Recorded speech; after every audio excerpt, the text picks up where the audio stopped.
வணக்கம். டான் தமிழொலியின் காலை நேர பிரதான செய்தி அறிக்கைகளுடன் இணைந்திருக்கின்றோம். செய்திகள் வாசிக்கும் நான் ரவீந்திரன் நிர்மல். முதலில் உள்நாட்டுச் செய்திகள். யாழ் மாவட்டத்தில் அமையவுள்ள கடமைச்சீட்டு அலுவலகத்தை கடற்றொழில் அமைச்சர் பார்வையிட்டார். யாழ்ப்பாணம் மாவட்ட செயலகத்தில் விரைவில் அமையவுள்ள கடமைச்சீட்டு அலுவலகத்தை கடற்றொழில் அமைச்சரும் யாழ்ப்பாணம் மாவட்ட ஒருங்கிணைப்பு குழுவின் தலைவருமான ராமலிங்கம் சந்திரசேகர் நேற்று மாலை பார்வையிட்டார். இதன்போது மாவட்ட பதில் அரசாங்க அதிபர் மருதலிங்கம் பிரதீபனும் இணைந்திருந்தார். இதுவரை நடைபெற்ற வேலைகளின் முன்னேற்றம் குறித்து பதில் அரசாங்க அதிபரிடமும் அமைச்சர் கேட்டறிந்து கொண்டார். மேலும் கடமைச்சீட்டு பெற வரும் பொதுமக்கள் அமர்ந்திருக்கும் இடத்தில் அமைக்கப்பட உள்ள கொட்டகை மற்றும் கடமைச்சீட்டு அலுவலகத்தில் கடமையாற்ற உள்ள உத்தியோகத்தர்களுக்கான பயிற்சி விவரங்கள் குறித்து அமைச்சருக்கு பதில் அரசு அதிபர் விளக்கம் அளித்தார்.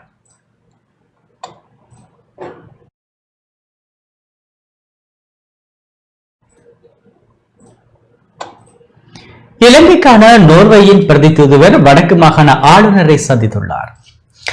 அரசாங்கத்தால் வடக்கு மாகாணத்தில் ராணுவ கட்டுப்பாட்டில் இருந்த பாதைகள் விடுவிக்கப்படும் போதும் காணிகள் விடுவிக்கப்படும் போதும் தென்பகுதியில் உள்ள சில அரசியல்வாதிகள் அதற்கு எதிராக குரல் கொடுக்கும் நிலைமை இப்போதும் காணப்படுவதாக வடக்கு மாகாண ஆளுநர் நாவண்ண வேதநாயகன் தெரிவித்துள்ளார். இலங்கைக்கான நோர்வேயின் பிரதி தூதுவர் மார்டைன் அம்டால் பொத்தமை சந்தித்து கலந்துரையாடிய போதே அவர் இதனை தெரிவித்துள்ளார். வடக்கு மாகாணத்துக்கு விஜயம் செய்துள்ள நோர்வேயின் பிரதி தூதுவர் வடக்கு மாகாண ஆளுநரை ஆளுநர் செயலகத்தில் நேற்று சந்தித்து கலந்துரையாடினார். இதன்போது பல்வேறு விடயங்கள் குறித்து ஆளுநரிடம் தூதுவர் கேட்டறிந்து கொண்டார். யாழ் மாவட்டத்துக்கான குடிநீர் பிரச்சினை தொடர்பில் சுட்டிக்காட்டிய ஆளுநர் கடல் நீரை சுத்திகரிக்கும் செயற்திட்டத்தினூடாக குடிநீர் வழங்கல் செயற்திட்டம் முன்னெடுக்கப்பட்டாலும் அதற்கான செலவு அதிகம் என குறிப்பிட்டார். இதற்கு மாற்று திட்டங்கள் தொடர்பில் கூடுதலான கவனம் செலுத்தப்பட்டு வருவதாகவும் ஆளுநர் குறிப்பிட்டார். சுற்றுலாத்துறை அபிவிருத்தி யாழ்ப்பாணத்தில் முக்கியமானதாக மாணவர் நிலையில் கழிவுநீர் சுத்திகரிப்பு பொறிமுறை இங்கு இல்லை எனவும் இதன் காரணமாக பல சவால்களை எதிர்கொள்வதாகவும் ஆளுநர் குறிப்பிட்டார். மேலும் விவசாயம் மற்றும் மீன்பிடி ஆகிய இரண்டு துறைகளினதும் உற்பத்தி பொருட்கள் அப்படியே ஏற்றுமதி செய்யப்படுகின்றன எனவும் அவற்றை முடிவு பொருட்களாக்கி ஏற்றுமதி செய்யப்பட வேண்டியதன் அவசியத்தையும் ஆளுநர் வலியுறுத்தினார்.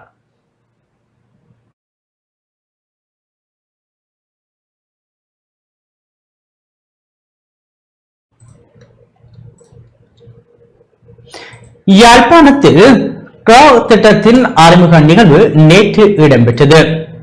3 மில்லியன் அமெரிக்க டாலர் நிதியுதவியில் 3 ஆண்டுகளுக்கு முன்னெடுக்கப்பட உள்ள டாக் திட்டத்தின் அறிமுக நிகழ்வு வடக்கு மாகாண ஆளுநர் நாவண்ண வேதநாயகன் தலைமையில் ஆளுநர் செயலகத்தில் நேற்று இடம்பெற்றது. இலங்கைக்கான ஆஸ்திரேலிய தூதுவர் போல் ஷீபன்ஸ், இலங்கைக்கான நோர்வேயின் பிரதி தூதுவர் மார்டைன் அம்டால் பொத்தெம் ஆகியோரின் பங்கேற்புடன் குறித்த நிகழ்வு இடம்பெற்றது. இந்த திட்டத்தின் பங்காளர்களாக வடக்கு மாகாண சபையும் சர்வதேச தொழிலாளர் நிறுவனமும் செயற்பட உள்ளன. இதன் அறிமுக நிகழ்வில் உரையாற்றிய ஆளுநர் வறுமை, போசாக்கின்மை, சூழல் மாற்றங்களால் எதிர்நோக்கப்படும் சவால்களுக்கு முகம் கொடுக்கக்கூடிய வகையில் பொருளாதார வலுவூட்டல், சமூக முன்னேற்றம் மற்றும் காலநிலையை எதிர்கொள்ளல் ஆகியன பிரதான செயற்திட்டமாக மேற்கொள்ளப்படும். இந்த திட்டத்தினூடாக பெண்கள் மற்றும் வலுக்குறைந்தோர் ஆகியோரின் பங்கு பெற்றல் உறுதி செய்யப்படுவதுடன் அனைவரையும் உள்வாங்கக்கூடிய வேலைவாய்ப்புகளை நிர்ணயிப்பதோடு இயற்கையுடன் இணைந்த காலநிலைக்கு முகம் கொடுக்கக்கூடிய விவசாயம் மற்றும் நன்னீர் மீன் வளர்ப்பு சார்ந்த நடவடிக்கைகள் மாகாண சபையின் பொறுப்பு வாய்ந்த திணைக்களங்கள் ஊடாக சர்வதேச தொழிலாளர் நிறுவனத்துடன் இணைந்து முன்னெடுப்பதனூடாக வடக்கு மாகாண மக்களின் வாழ்வில் ஒரு புதிய மாற்றம் ஏற்பட வழிவகுக்கும் என குறிப்பிட்டார்.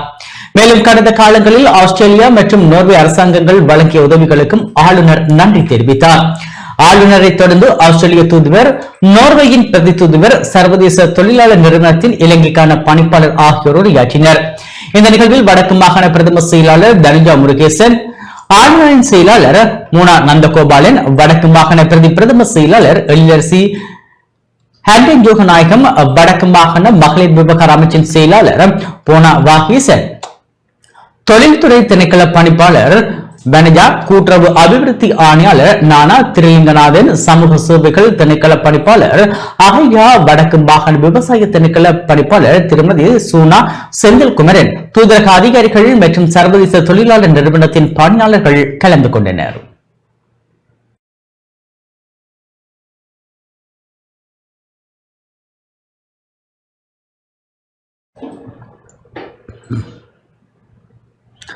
ரணிலின் பாதையில் அரசாங்கம் பயணிப்பதாக தேசிய சுதந்திர முன்னணி தலைவர் விமல் வீரவன்ச தெரிவித்துள்ளார். நாட்டை முன்னோக்கி கொண்டு செல்லக்கூடிய எந்த ஒரு காத்திரமான திட்டமும் அரசாங்கத்தினால் நடைமுறைப்படுத்தப்படவில்லை என தேசிய சுதந்திர முன்னணியின் தலைவர் விமல் வீரவன்ச தெரிவித்துள்ளார். தேசிய சுதந்திர முன்னணியின் சார்பில் உள்ளூராட்சி சபைகளுக்கு தெரிவான உறுப்பினர்களுக்கான கூட்டம் கொழும்பில் நேற்று இடம்பெற்றது. இந்நிகழ்வில் கலந்து கொண்டு உரையாற்றும் போதே அவர் இதனை குறிப்பிட்டார். ஜனாதிபதி அனுகுமார திசாநாயக்க தலைமையிலான அரசாங்கம் ரணில் விக்ரமசிங்கவின் பாதையிலேயே பயணிக்கின்றது. நாட்டின் பொருளாதாரத்தை மேம்படுத்துவதற்கான திட்டமிடல்கள் அரசாங்கத்திடம் கிடையாது. ஏராளமான தொழிற்சாலைகள் மூடப்படுகின்றன. குறிப்பாக ஆடைத்துறை பெரும் பாதிப்பை எதிர்நோக்கியுள்ளது. இதனால் பெரும் எண்ணிக்கையிலான இளைஞர்கள் தொழில் வாய்ப்பை இழந்துள்ளனர். தேசிய மக்கள் சக்தியுடன் கைகோத்திருந்த தொழிற்சங்க பிரதிநிதிகள் இன்று அவர்களுக்கு எதிராக குரல் எழுப்ப ஆரம்பித்துள்ளனர். தொழிலாளர்களின் உரிமைகளை மதிக்காமையே இதற்கு காரணமாகும். ஊழலை ஒழிப்போம் என்ற கோஷத்துடன் ஆட்சிக்கு வந்த ஆளும் தரப்பினர் பல்வேறு மோசடிகளில் ஈடுபட்டு வருகின்றனர். சுங்க திணைக்களத்தில் இருந்து 329 கொள்கலன்கள் பரிசோதனையின்றி வெளியேற்றப்பட்டுள்ளன. அரசியல் அழுத்தத்தின் காரணமாகவே இது நிகழ்ந்தது.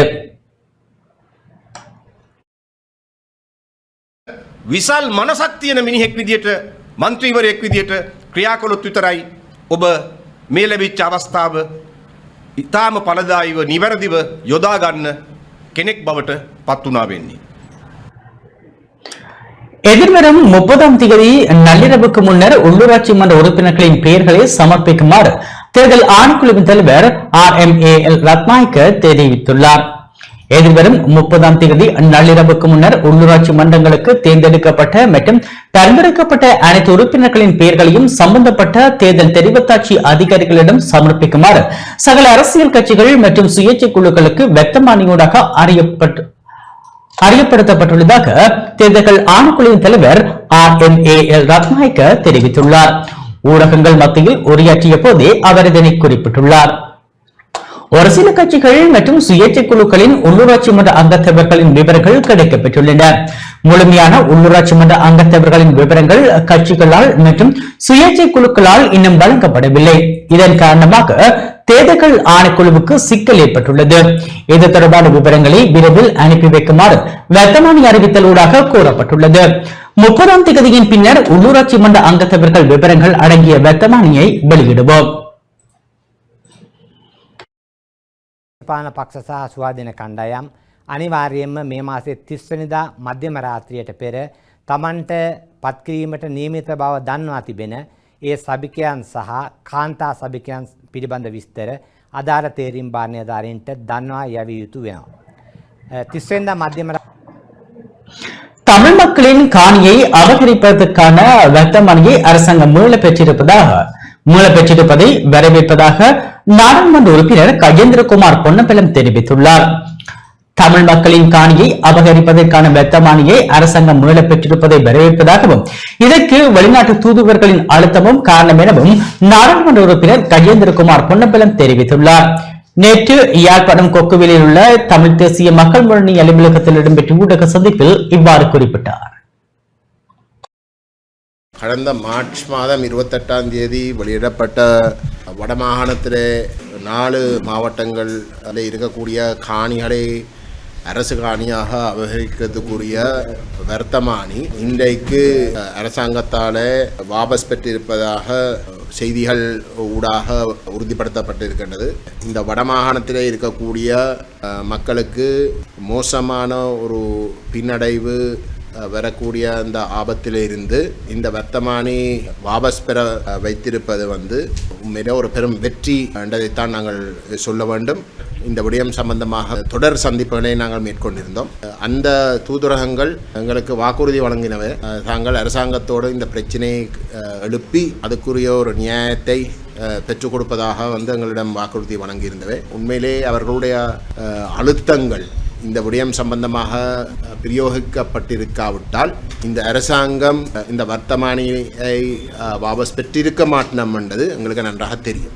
கொள்கை அளவிலே நாங்கள் இணக்கப்பாட்டுக்கு வரலாமாக இருந்தால் எங்களுடைய இனப்பிரச்சினை சார்ந்த விடயத்திலேயும் நாங்கள் இந்த ஒற்றையாட்சி முறைமையை முற்றுமுழுதாக நிராகரித்து அதை ஒரு ஆரம்ப புள்ளியாக கூட நாங்கள் பயன்படுத்த முடியாது, அதை கருத முடியாதென்ற ஒரு நிலப்பாட்டை மிகவும் உருக்கமாக கடைபிடித்து நாங்கள் ஒற்றுமையாக தமிழ் பேசும் மக்கள் என்ற வகையில் வந்து எங்களுக்கு வடகிழக்கு பிராந்தியத்தில் வந்து எங்களுக்கு இடையிலே இருக்கக்கூடிய ஒரு புரிந்துணர்வை ஏற்படுத்தி நாங்கள் ஒரு பொது நிலப்பாட்டை வந்து நாங்கள் அரசினமும் சர்வதேசத்தினமும் முன்வைக்கின்ற பொழுது அது தட்டுக்களிக்க முடியாத ஒரு நிலைமையை உருவாக்கும் என்பதையும் நான் நினைக்கிறேன். இந்த முயற்சியினுடைய வெற்றி ஒரு மிகச்சிறந்த ஒரு எடுத்துக்காட்டல்.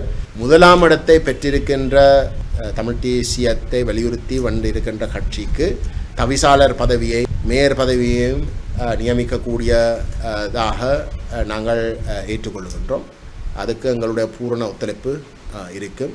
2ஆம் இடத்தில் இருக்கக்கூடிய தமிழ் தேசியத்தை வலியுறுத்தி வந்திருக்கின்ற கட்சிக்கு உபதவிசாளர் இல்லாட்டி பிரதி மேயர் பதவியை நியமிப்பதற்கு அவர்களுக்கு உரிமை உண்டு என்ற நிலப்பாட்டின் அடிப்படையிலே நாங்கள் அனைத்து சபைகளிலேயும் வந்து எங்களுடைய உறுப்பினர்களுக்கு வந்து அந்த அடிப்படையிலே செயல்படுவதற்கு நாங்கள் வலியுறுத்தி இருக்கின்றோம். நாங்கள் 2ஆம் இடத்தில் இல்லாத இடத்துல வந்து 2ஆம் இடத்துல இருக்கக்கூடிய கட்சிக்கும் அந்த சபையில் வந்து எங்களுடைய உறுப்பினருடைய ஆதரவு, பிரதி மேயர் இல்லாட்டி தவிசாளர் பதவிக்கு ஆதரவு இருக்குது. நாங்கள் முதலாம் இடத்தை வந்து பெற்றிருக்கிற சபையில் இந்த 4 சபையில் வந்து நாங்கள் தவிசாளர் பதவிக்கு வந்து நாங்கள் கட்டாயம் வந்து எங்களுடைய ஒரு உறுப்பினரை வந்து நாங்கள் நிறுத்துவோம். அதுக்கு அவர்கள் ஆதரவு தாரது வந்து நாங்கள் வரவேற்போம். மாகாண சபை தேர்தல் நடந்தால் நாங்கள் பங்கு பெறுவோம். கிளிநொச்சி ஆணையரவு உட்படத்தில் போராட்டத்தில் ஈடுபட்டு வரும் ஊழியர்களை உற்பத்தி நிறுவன முகாமையாளர் சந்தித்துள்ளார். கிளிநொச்சி ஆணையரவு உப்பளத்தில் போராட்டத்தில் ஈடுபட்டு வரும் ஊழியர்களை உப்பு உற்பத்தி நிறுவன முகாமையாளர் MJB துவான் மன்சில் மற்றும் உப்பு உற்பத்தி கூட்டுத்தாபன இயக்குநர் சபையை சேர்ந்த T நந்தனன் ஆகியோர் சந்தித்துள்ளனர். கடந்த 13ஆம் தேதி ஆரம்பித்த போராட்டம் தொடர்ச்சியாக இடம்பெற்று வருகின்றது. இந்த நிலையில் போராட்டத்தில் ஈடுபடும் ஊழியர்களுடன் நேற்று சந்திப்பு இடம்பெற்றுள்ளது. இதன்போது தொழிலாளர்கள் சார்பில் பல்வேறு கோரிக்கைகள் முன்வைக்கப்பட்டதுடன் அவற்றுக்கான தீர்வுகள் கிடைத்தன. தற்பொழுது இந்த நிறுவனத்தில் 32க்கு மேற்பட்ட நிரந்தர உத்தியோகத்தர்கள் காணப்படுகிறார்கள். அவர்களின் வேலை நிரந்தரமாக இருக்கும். தினந்தோறும் அவர்களுக்கு வேலை வாய்ப்பும் இங்கே இருந்து கொண்டிருக்கின்றது. கன்ட்ராக்ட் என்ற பதவியில் 2 வருஷம் 3 வருஷம் என்ற கன்ட்ராக்ட் பதவியில் கூட இங்கே சிலர் வந்து வேலை செய்கின்றார்கள். இந்த உப்பு உற்பத்தி எவ்வாறு நடைபெறுகிறது என்றால் காலகோபத்தை அடிப்படையாக கொண்டு, ஆகவே பருவகால ஊழியர்கள், அதாவது அந்த பருவத்திற்கு வந்து வேலை செய்யக்கூடிய ஊழியர்களை நாங்கள் வேலை வாய்ப்புக்கு அமர்த்துவது இங்கு நடைமுறையில் உள்ள ஒரு விடயம். அவர்கள் வேலைக்கு வருமிடத்து நாளாந்த சம்பளம் வழங்கப்படுகிறது. பருவகால ஊழியருக்கு ஒரு நாள் சம்பளம் அரசாங்கத்தினால் நிர்ணயிக்கப்பட்ட மாத சம்பளத்திலிருந்து கணிக்கப்படும். ஆனால் அவர்களுடைய வேலைகள் எவ்வாறு கொடுக்கப்படும் என்று சொன்னால் நாங்கள் சொல்லுவோம் டாஸ்க் வேலை என்று சொல்லுவோம். அதாவது ஒருவர் ஒரு உப்பை அறுவடை செய்த உப்பை ஒரு டிராக்டரில் ஏற்றுவாக இருந்தால் 2 டிராக்டர் ஒரு நாளைக்கு ஏற்ற வேண்டும். அவர் ஒரு குரூப்பாக சேர்ந்துதான் செய்வார்கள். இதனால் அவர்களுடைய எனர்ஜி சினர்ஜியாக வந்து மாறும். இவ்வாறு செய்வதனால் அவர்களது வேலை அவர்கள் 8 மணி நேரம் வேலை செய்ய வேண்டிய அவசியமே இல்லை. கொஞ்ச நாள் போக அவர்கள் பிராக்டிஸ் வந்த பிறகு 6:30க்கு வேலைக்கு வருவார்கள். காலை அநேகமாக 10:30-11 மணிக்கு அவர்கள் வேலை முடிந்து செல்லக்கூடியதாக இருக்கும். சில வேளைகளில் நாங்கள் சொல்லுவோம் அதிகளவான அறுவடை நடைபெறும் காலம், உதாரணமாக ஆகஸ்ட் மாதம் செப்டம்பர் மாதங்களில் எங்களுக்கு அதிகளவான உப்பு விளைச்சல்கள் ஏற்படும் பொழுது அவர்களுக்கு 2ஆம் கட்ட வேலைகளும் நாங்கள் வழங்குவது உண்டு. அவர்கள் 2ஆம் கட்ட வேலை செய்தார்கள் என்றால் இதே சம்பளம் இரட்டிப்பாக வந்து வழங்கப்படும். நாட்டில் தற்பொழுது எங்குமே உப்பு இல்லை. இங்கே பெருமையாக சொல்ல வேண்டிய ஒரு விஷயம் சொன்னால் சகல இடங்களிலுமே உப்பில்லாத போதிலும் ஆணையரவு உப்பளத்திலிருந்து மட்டும்தான் நாங்கள் முறையான ஒரு நிர்வாகத்தை செய்து கொஞ்சம் கொஞ்சமாக விநியோகித்தன் காரணமாக இன்று வரை நாட்டில், உதாரணமாக கடந்த சித்திரை புத்தாண்டு வருஷம் சிங்கள வருஷத்திலே கூட உப்பு உடவுமே இல்லை என்று பொழுது அம்மாந்தோட்டை சோழனுக்கும் இங்கே இருந்து நாங்கள் அனுப்பினோம். புத்தளம் உப்பளத்துக்கும் அனுப்பினோம். உப்பளம் இன்னொரு உப்பளத்திலிருந்து கடைசிக்கு உப்பு வாங்க அங்கேயே நாங்கள் அனுப்பினோம். அனுப்பி இந்த நாடு பூராக வந்து எங்களுடைய உப்பு செல்வதற்கு வழிவகை. ஆக இவ்வாறான விடயங்கள் நாங்கள் வந்து பெருமைப்பட வேண்டிய விடயங்கள், அது தடுக்கப்பட வேண்டிய விடயம் அல்ல. இந்த விடயமும் அவர்களுக்கு எடுத்துச் சொல்லப்பட்டு அவர்களால் வந்து ஏற்றுக்கொள்ளப்பட்டது.